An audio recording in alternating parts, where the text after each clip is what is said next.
નમસ્કાર મિત્રો. મિત્રો આજે તમારી સમક્ષ વજ્ર યોગમાં જે જાતકનો જન્મ થયો હોય આ જાતક કેવા હોય છે, આ જાતકને પોતાના જીવનની અંદર કઈ લાઈન લેવાથી ફાયદો થાય છે, સાથે વજ્ર યોગની અંદર ક્યારે નુકસાન થાય છે, વજ્ર યોગમાં જેનો જન્મ થયો હોય એને કયા ઉપાય કરવા જોઈએ, આ દરેક વિશેષ ચર્ચા આજ તમારી સમક્ષ હું મૂકવા જઈ રહ્યો છું.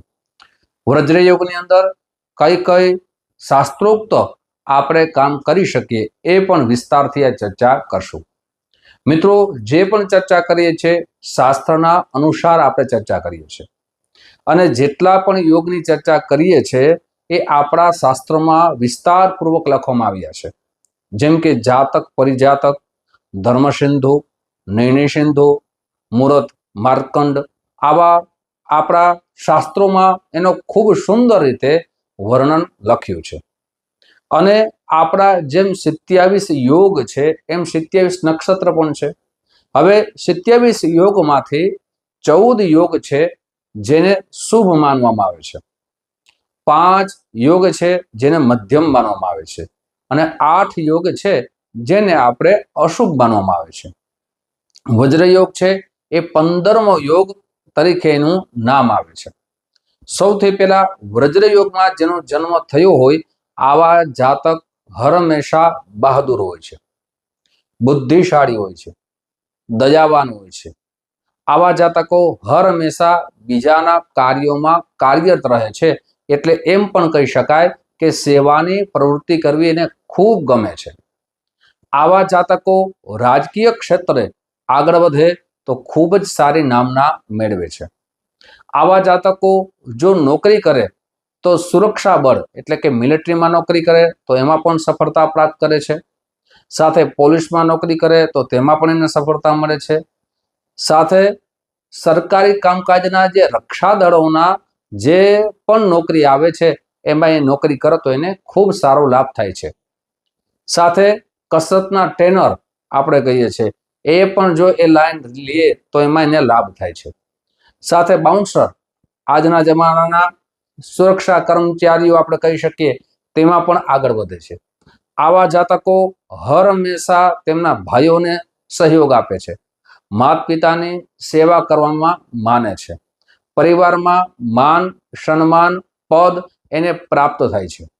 હવે મિત્રો વાત કરીએ આપણે કે વજ્ર યોગની અંદર વધારે વિશેષ લાભ ક્યારે થાય છે અને સાથે એમના જીવનમાં ક્યારે નુકસાન થાય છે, શું ઉપાય કરવા, એ વિશેષ ચર્ચા તમારી સમક્ષ મૂકું તે પહેલા એક નમ્ર પ્રાર્થના છે. મારા નવા મિત્રો આ વિડીયો જોઈ રહ્યા છો, મિત્રો આ વિડીયો તમને ગમે તો જરૂર ને જરૂર લાઈક કરજો, તમારા મિત્રોમાં ખૂબ શેર કરજો, શાસ્ત્રની દરેક માહિતી એમને પ્રાપ્ત થઈ શકે. સાથે મિત્રો તમારો કયા યુગમાં જન્મ થયો છે એ કોમેન્ટ બોક્સમાં જરૂર લખજો. સાથે આપને આપના યોગની જે પણ યોગ હોય એ યોગની સંપૂર્ણ માહિતી, આપના જન્મગ્રહોની પણ માહિતી, આપના જન્મગ્રહોની સાથે કયા ઉપાય કરવા જોઈએ, આપના ગ્રહો અશુભ સ્થિતિમાં હોય તો આપને કયા સરળ ઉપાયથી આપ ઉપાયના માધ્યમથી આપનું જીવન સુખમય, આનંદમય, પ્રગતિમય બની શકે એ સર્વ આપને જાણવું હોય તો અહીં વોટ્સઅપ નંબર દેવામાં આવ્યા છે. આ નંબરમાં આપ સંપર્ક સાધી શકો છો. જ્યોતિષ જોવાનો સમય, સંપર્ક કરવાનો સમય સવારે 10 વાગ્યાથી લઈ અને બપોરના 1 વાગ્યા સુધી છે, સાંજે 5 વાગ્યાથી લઈ રાત્રે 9 વાગ્યા સુધી છે. મિત્રો બધા વિડીયામાં દરેક રીતે અમે સમય તમારા સમક્ષ રાખીએ છીએ, પણ ઘણા બધા મિત્રો કેવલ 1 મિનિટ અડધી મિનિટ વિડીયો જોઈને તાત્કાલિક કોલ કરે છે. સમય જો પટ્ટીમાં પણ રાખવામાં આવ્યો છે, એ સમય સાથે એપોઇન્ટમેન્ટ આપ નોંધાવી શકો છો. સાથે મિત્રો મારી ઓફિસ જામનગરમાં છે, આપ જામનગરથી ખૂબ દૂર રહેતા હો તો તેના માટે ઓનલાઈનની વ્યવસ્થા રાખી છે. આપણે જન્મકુંડલી બતાવવી હોય અથવા બનાવવી હોય તો તેના માટે 3 વસ્તુ ફરજિયાત જોઈએ છે. એક તો જન્મ તારીખ હોવી જોઈએ, જન્મ સમય હોવો જોઈએ, આપ કઈ જગ્યાએ જન્મ સ્થળ છે એ બધું લખી અને વોટ્સઅપ નંબરમાં મોકલી આપશો. સાથે સુનિશ્ચિત દક્ષિણા મોકલી આપશો એટલે આપણે કુંડળી બનાવી અને દરેક વિશેષ ચર્ચા આપની સાથે કરવામાં આવશે.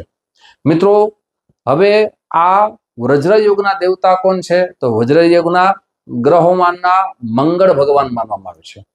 અને ભગવાન છે એ ભગવાન બજરંગબલી છે. આ વજ્રયુગમાં જેનો જન્મ થયો હોય અને એની જન્મ કુંડળીમાં જો મંગળ સ્વરાશિમાં હોય, ઉચ્ચ રાશિમાં હોય, તો આવા જાતકો એમના જીવનની અંદર ખૂબ જ સારા ફળની પ્રાપ્તિ કરાવે છે. એટલે કે એમ કહી શકાય સારા પદમાં એ પ્રાપ્ત કરે છે. જેમ કે મિલિટરી લાઈન લઈએ તો સારું પદ મળે છે, રાજનીતિમાં આગળ વધે તો એમાં પણ સારું પદ મળે છે. પણ મંગળ સ્વરાશિનો અથવા ઉચ્ચ રાશિનો હોવો જોઈએ. મંગળ મેષ રાશિ અથવા વૃશ્ચિક રાશિનો હોય અથવા મકર રાશિનો હોય તો ખૂબ સારું ફળ મળે છે. પણ જો મંગળ નીચ રાશિમાં હોય અથવા મંગળ પાપગ્રહ સાથે યુતિ કરતો હોય અથવા મંગળની ઉપર પાપગ્રહોની દ્રષ્ટિ હોય તો આવા જાતકોને અશુભ પરિણામ પણ એમના જીવનમાં પ્રાપ્ત થઈ શકે છે. મંગળ છે એ જે કર્ક રાશિ છે, નીચ રાશિ કહેવાય. હવે પાપ ગ્રહો કયા છે? તો રાહુ છે, કેતુ છે, શનિ છે, સૂર્ય છે.